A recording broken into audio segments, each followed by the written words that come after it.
Hey Tessy, how you doing? I'm fine. I'm great. Yeah, Good yeah, to it's be good. here.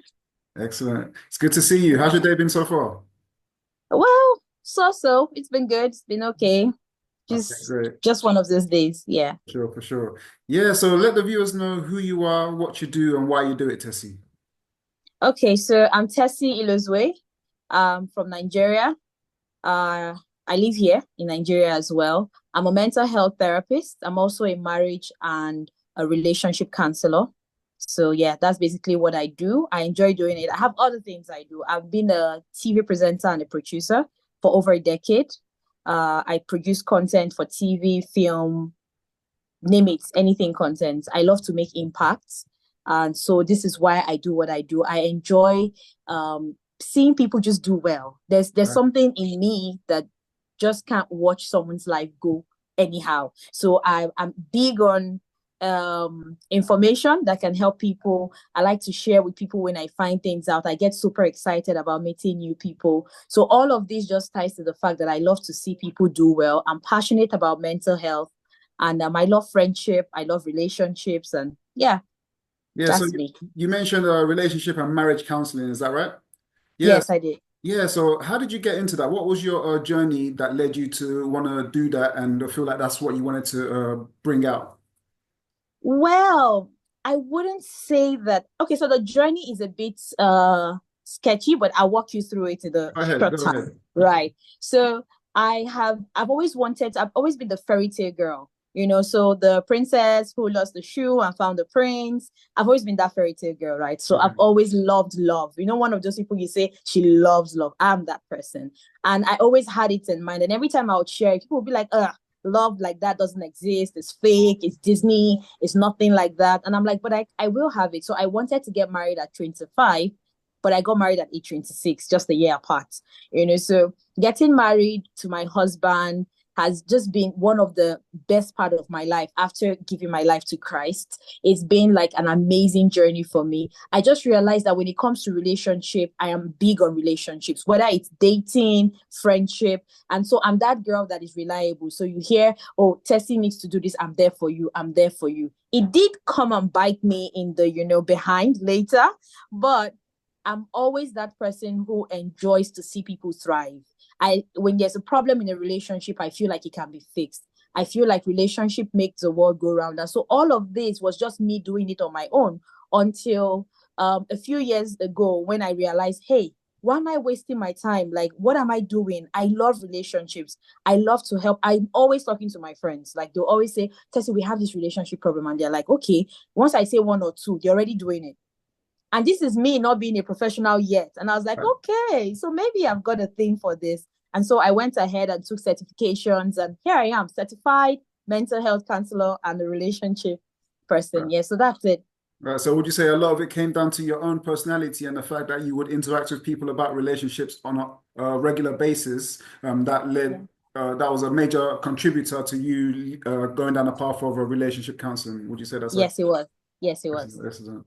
Yeah, Yeah. so like when we look at like our previous relationships, we all have different struggles that we've had in previous relationships, and we navigate our way through those struggles. What would you say some of your previous struggles have been in previous relationships, and how did you navigate through those to get to where you are now? So when it comes to previous relationship, I'll speak more on my friendships than my dating, because for dating it's pretty much straightforward, but for friendship it can be a bit tricky. Okay. So having friends for me was, one of those things. Like I said, I'm a relationship person. I didn't make myself like that. It's just something that I realized that I was born with. I'm a natural. I'm a social person, so it's easy for me. But some of the challenges I encountered with friendship is the ability to put boundaries. Boundaries was like a big deal. For me, friendship is, if I call you my friend, it means that there are certain things I'm privileged to in your life, and there's certain things you're privileged to in my life. And so at the point where you start to cross certain boundaries, for me back then, I didn't know that I had to be boundaries. I thought, I had to give all of myself for this person. It doesn't matter what it was. I was completely open. But later now realizing that the person you're in the relationship with doesn't want to share everything with you. and they're like holding back. So that kind of made me like, so what's the relationship about? Why do I give all and you give some? Why can't you give all as I'm giving all? So I think that that was like the major thing that I had. And second thing I think was major for me in my past relationships that, was really an issue, and how I overcame it is that I had a struggle with letting go. I didn't understand what it meant to every relationship had a time. I Right. felt like, hey, you've been with me, like you're my guy, you're my person. So let's keep going. We can make this work. And so I had a particular relationship that opened my eyes. And I realized that from being a fantastic relationship, it became a toxic relationship so quickly. And I had to let go because I was growing. This person was stuck in the past, was stuck in what she was doing, but I was enriching myself. I told you I love information. I love to read and get better. I'm quick to unlearn and learn new things. And so I was growing. I'm making my life better, but she was just there. She didn't want to move. And I'm like, hey, where I'm going, I don't think you can go with me. I want to take you with me. I literally was trying to hold on to the breath of that relationship, but it wasn't working. And that really hurt me and made me stay away from relationships for a long while. So those were the two struggles I believe I had. And I would say the solution to that for me now is just understanding that not every friendship will last the way I want it to, and also knowing that there are certain boundaries I can put in my relationship that protects me and also helps me be a better person to whoever I'm in the friendship with.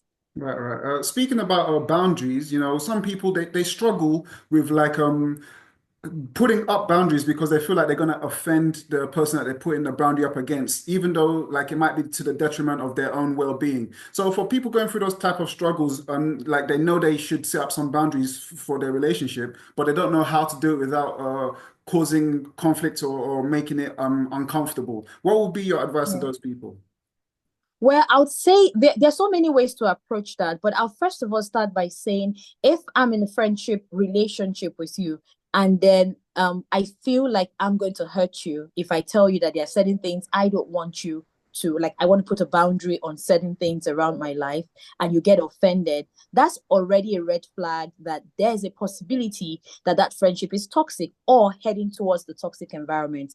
And this is what we see a lot in a lot of relationship, and I can't blame anyone because a lot of people are dealing with mental health issues that allows them work on their conditioning. So for example, if I've had a traumatic past with friendship, or I come from a family where I've not really had good relationships, so I have attachments issues. Okay, maybe there are three faulty attachments. I won't go too deep into it because it's deep mental health talk, but if I've had those attachment style issues and I'm in a relationship with someone, there's a tendency that I will attach myself to you based on how I attach to my primary caregiver. What I understand about love is what I would want to express to you because that's what I know about love. That's what I've seen about love. And so if I tell you I want a boundary and you're offended by it, then I feel like there's something that you need to work on. And then if in my case, I'm like, okay, I want to put a boundary. The question I want to ask myself is, why am I putting the boundary? Do I have a problem with people getting to really know me? Or is this a safe boundary? Because there are very unsafe boundaries and there are safe boundaries. You need to know that. And that's a bit fickle because unless you're talking with a mental health practitioner or someone who can really explain it to you, you may not know that you're acting from your conditioned state or you're acting from your trauma, which is what a lot of us do. We're acting from those places. So I think that when it comes to that kind of relationship, it can be dynamic. There's no one answer fix all. Question is, talk to whoever it is you're in a relationship with. Why do you want these boundaries? And watch the relationship grow. People think that the only relationship that grows is like maybe dating relationship. So we go from being very close friends to dating, and then you want to marry me. But it also works like that in friendship. There is, I know you today and I'm giving you a few calls, to I can turn on my camera when I'm in the bathroom and I'm cool with it, to the point where you can walk into my kitchen and just do whatever you want. Relationships grow regardless of which type it is. Right. And you also mentioned letting go of relationships that have reached their expiry date, so to speak, you know. So some people, when they've reached that point that they realize that they need to let go and they've summoned up the courage to move on with their life, these same people, sometimes they get worried about getting back into any type of relationship because they don't want to go through all of the stuff that happened again and having to let go again. So for people that have like disconnected themselves for a period of time, in your Mm. opinion, how can they re-engage in relationships when they get to that point that they want to re-engage in relationships, but they don't want to go through the pain and the hurt that they went through before when they had to let go? What is your opinion on how those people can move forward? Okay, so there are two things I hear you say. First of all, people who have cut themselves off certain relationships and have been by themselves for a while and they want to reconnect. And the second one is people who have moved on from other relationships and want to move into new relationships, because those are two different things. The first one is when you cut off from a relationship, something made you cut off, because whatever made you stay with someone and then eventually, you left, there must have been a reason. There has to have been a reason. And so, whatever the reason is, in the space of being by yourself, when you want to go into the next, which is why I always say, see a mental health counselor or a therapist. It is so important. You don't need to go gaga before you go see a mental health therapist or a counselor. You just need to go sit with someone and talk through these issues. Why did I leave? Was this person toxic? Was it me? Was it them? What can I learn from this relationship? That way, when you're about to enter into another relationship, you just don't go head on, because the tendency that the relationship you've had in the past has become a pattern is very high. So often, because of who we are, we attract a certain kind of people. So if you like, stay for 10 years without having any relationship. The day you're ready to enter, you attract the same person. There's nothing you can do about it unless you have paid attention to yourself to say, hey, what can I do differently? How do I work this out? What do I do? So if you're in this kind of relationship, first of all, in the space of being alone, love yourself. If you love yourself, it'll be easy to walk through with somebody else.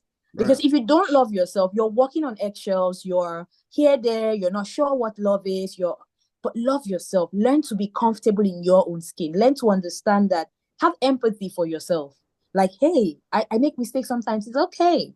I think this way, and this is why I think this way. And that brings us back to you saying, go see a mental health counselor or therapist. They can help you walk through this, just talk about it and know what it is. Now, for the second type of relationship where you had to outgrow a relationship, the truth is, if you've outgrown a relationship, you can't do anything about it.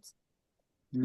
You can't even manage it. That's just the truth. You can't manage it because the other person may not have outgrown you. That's the case.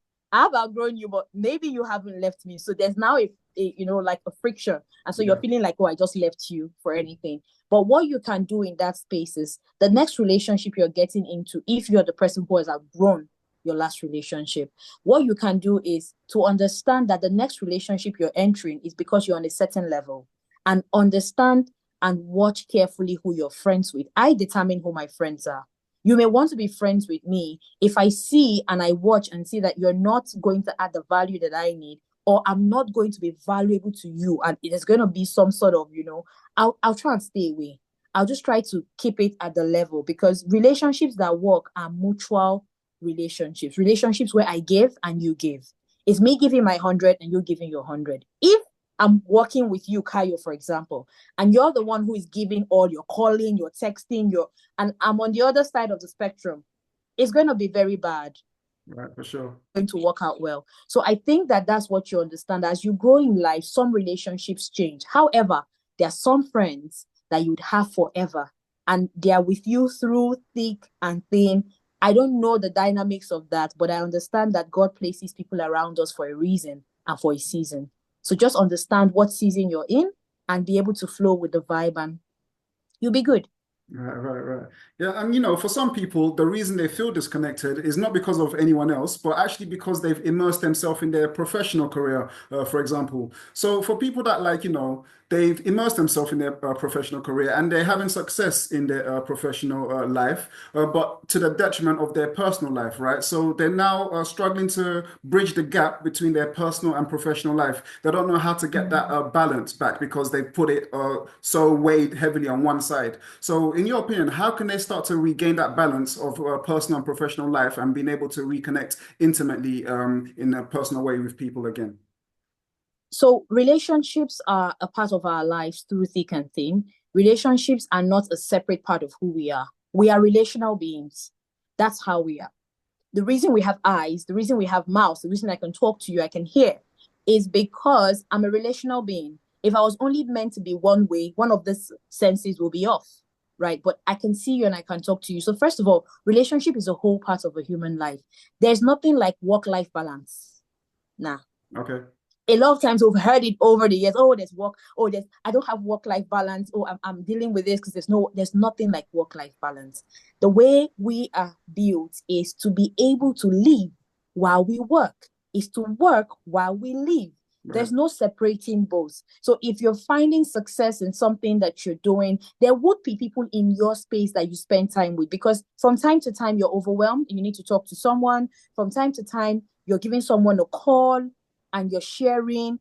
One way or the other, you're relating with people. Let's even say you have no friends, and then you're relating with your colleagues, aren't you? You're relating with your boss.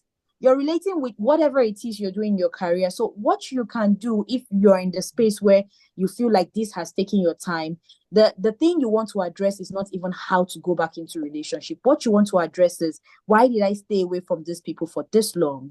Why was I not involved in like having friendship and all? What is my definition of life?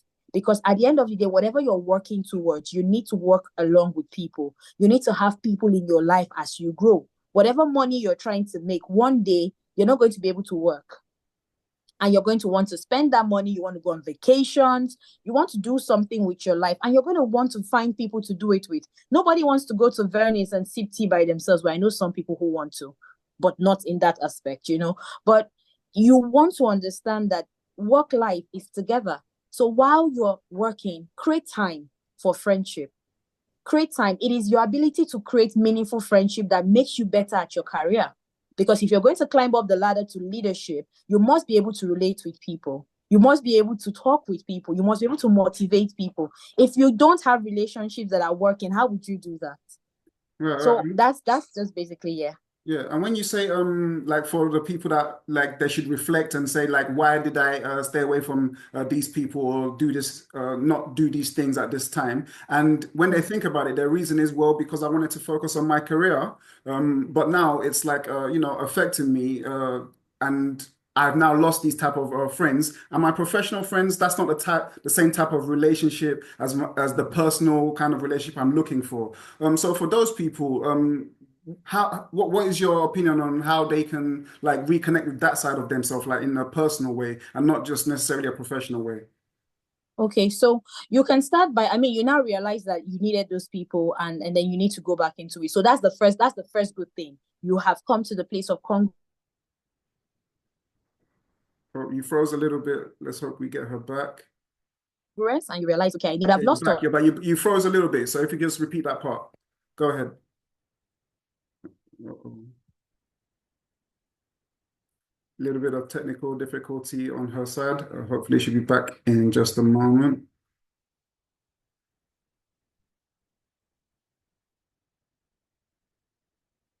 Yeah, network issues are not always great. Yeah, so let me know when I'm good Okay, to great. go You're back to back. You're what I was back. You're answering. back. Go ahead over what you're saying to. Okay, awesome. Okay. So when you realize that you're in this type of relationship, and then you need your friends, you want to have that life back. The first thing you want to do is, don't start from anywhere. Go back to your old friends. Send them a text message. Start from there. Right. Send a text message. Hey, how you doing? It's been a while.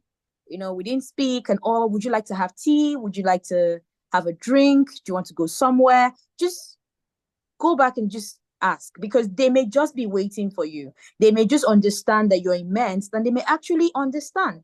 But you can't assume that they don't like you or they hate you, you know. So you want to go back to your old friends and just ask and say, hey, hi, let's hang out somewhere. Also, make it a part of your routine or form a habit of going out somewhere once a week.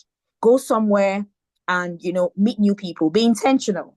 You know, I know that in different parts of the world, it works differently. In Nigeria here, I mean, you want to meet people, you just go out somewhere and someone says something about your person. They're like, yes. And then you start talking and then you guys are good, right? In other parts of the world, you can't just approach people and say things like that. I mean, dynamics are different. But however, make it a decision that you go out every week and see someone, say hello to someone, make a new friend. You know, I'm very big on physical interpersonal relationship than talking online, because being on the internet doesn't allow you connect for real with someone. I mean, you can't even tell if there's the real person you're looking at, right? So you want to really have meaningful physical relationships with people. And I think that from there, gradually, you're going to get better at it. And before you know it, boom. Yeah, for sure, for sure. Like being more social will definitely improve your social life, for sure, for sure.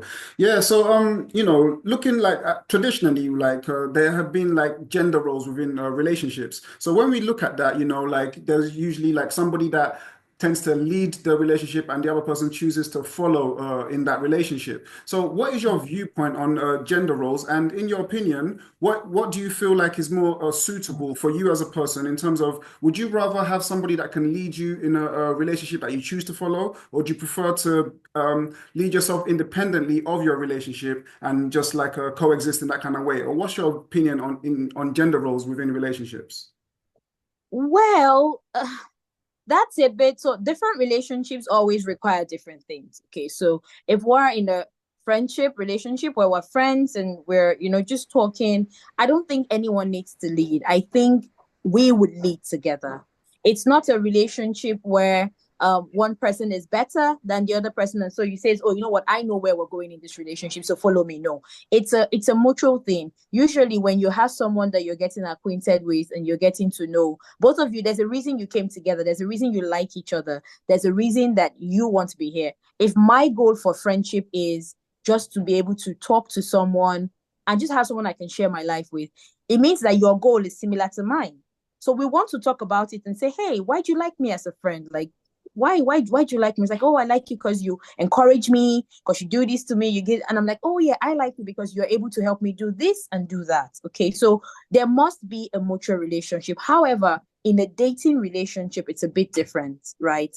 It's a bit different because in a dating relationship, usually in the world, you find out that a guy would approach a girl and say, hey, I like you, so I mean, let's get talking. And then from the moment you start talking, you know, you guys start going. And so somebody's taking the lead automatically. In some cases, the girl is like, hey, boy, I like you. What's up? What's going on? Guys like, you're not bad. Let's start talking. Okay, so that it's different. Anybody can approach anybody. However, even if it's the girl who says, yes, I want to go in a relationship, we know that traditionally, in quotes, I put traditionally in quote because it's the usual thing, is that when it comes to marriage, when it gets to that point of wanting to get married, if it gets there, the man is the one who comes and says, hey, I want to marry this girl, you know, and so he takes the lead to say, I'm ready to settle down. Usually the ladies are like, hey, whatever, I'm ready whenever you are. And so we have to wait for the men to come and say, I want to marry you, even if we agree that we're supposed to get married. So for different relationships, it's different. For example, there are relationships that is not talked about much, and that's the relationship between one person and like a senior friend. So I have a senior friend, for example. And so people say, like, why do you say senior friend?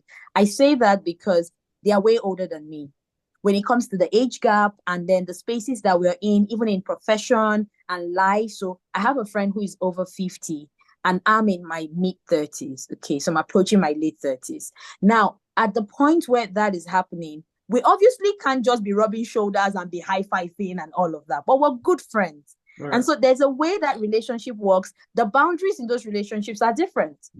And so I'm able to say, as much as you're my friend, I respect you for being older than me because you're either old enough to be my mom or you're old enough to be my dad, or, you know, so we have a mutual relationship, but you're leading because whatever you bring to the table, I'm able to match up with that, or I'm able to, you know, just allow myself be there, but not get to the point where I disrespect you, because here in Africa, you know, now respect is a big deal. Right, for So sure, for yeah, sure. so I think those are the dynamics. I don't know if I answered your Yeah, no, you question. definitely did. So, like, basically, like, irrespective of who's leading in a relationship, there should always be a sense of mutual respect and working together to bring out the best in each other, like in a relationship, as it should be. Yeah. So I do understand where you're coming from there. So, like now, when we look at like human nature in general, like, we go out all the time and we see different people that we're attracted to all the time, right? So, in that context, what is your viewpoint on monogamy versus non-monogamy in the context that we are always attracted to different people all the time? Like, what is your viewpoint on that?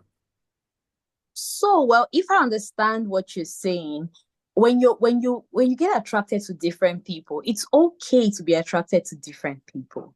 Now, it is no, there's nothing like, oh, this person's my best friend, so hey, every other person stays at the back queue or anything. It is a function of what I mentioned earlier, which is where you are in life. I have friends for different purposes. I have very close friends. They're friends that when I want to talk about my spiritual life and certain things, I'm able to communicate with them. I'm able to say they understand me on this level. There are certain things I want to talk about. There are some people I can talk about it with, right? Because they are not understanding of where I'm coming from. But so I'm supposed to feel comfortable attracting different kinds of people. In fact, how you know that you're a great person is the fact that as much as you're not friends with everybody, everybody can communicate with you. Everybody can find you valuable in whatever situation or scenarios that they find you. So I wouldn't say that I'm pro monogamy or pro, the opposite of that. I'm just going to say whatever relationships or places you find yourself, make yourself that one person who can add value. And if you feel like you like this person, you like this person. I mean, if you feel you guys are cool, you can bring your friends together. You can say, hey, you know what? Let's have an all friends party. Hey, my friends from here, my friends from there. Let's meet and let's talk about it.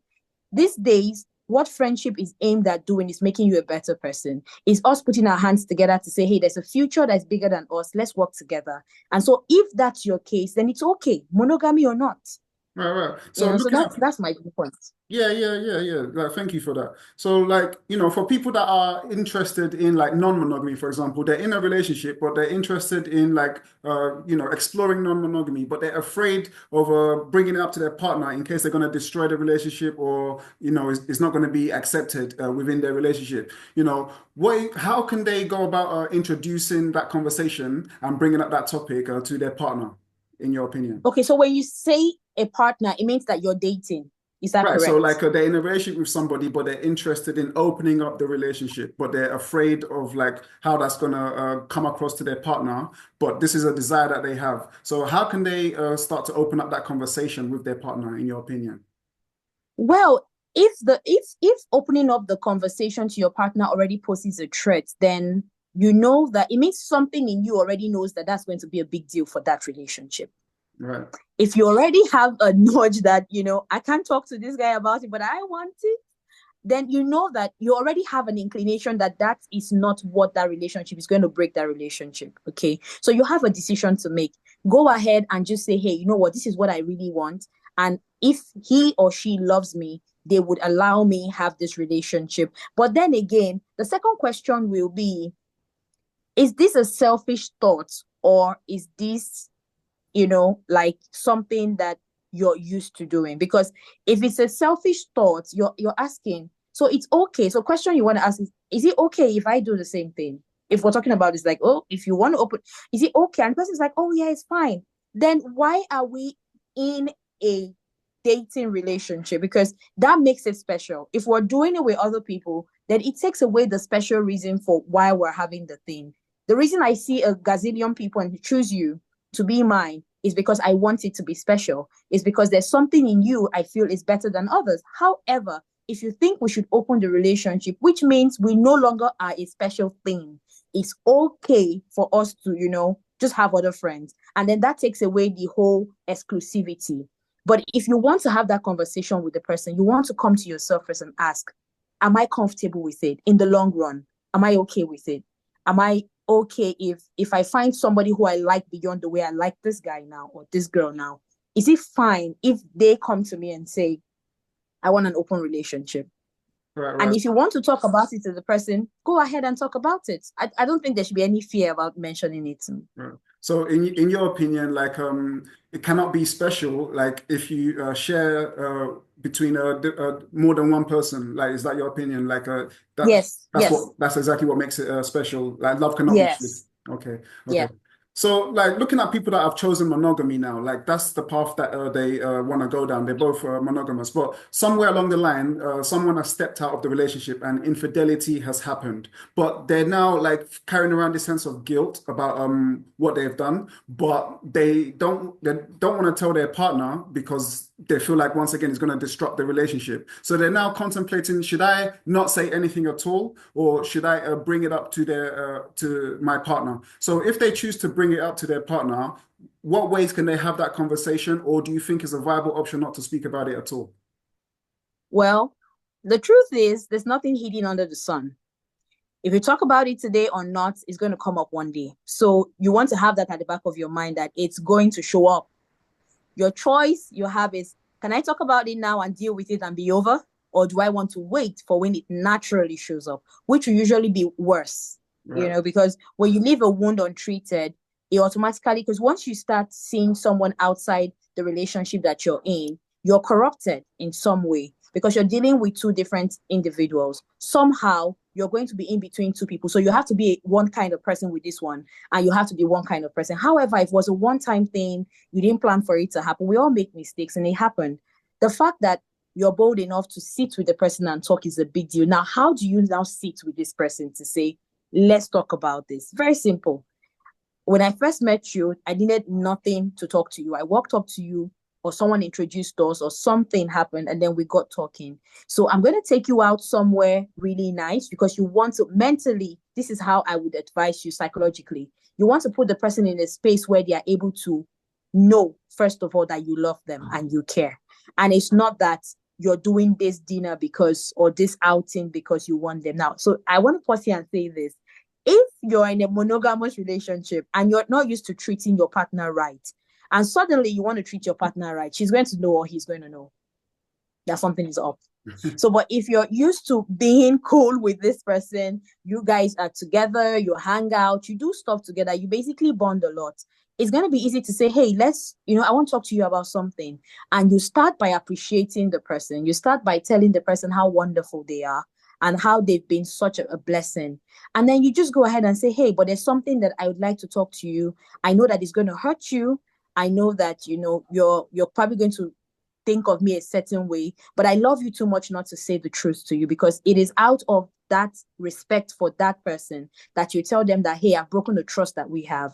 And so you open up nicely, someplace cool, and then you make sure you're not defensive. Just make sure you're not defensive, because usually when it starts, the person is, raging, I'm upset. Depends on who you're dealing with. It could spiral into something else. So prepare your mind not to be defensive and just say, okay, this is what it is, and I'm sorry. If you're honest and you don't want to go back to it, over time trust can be regained.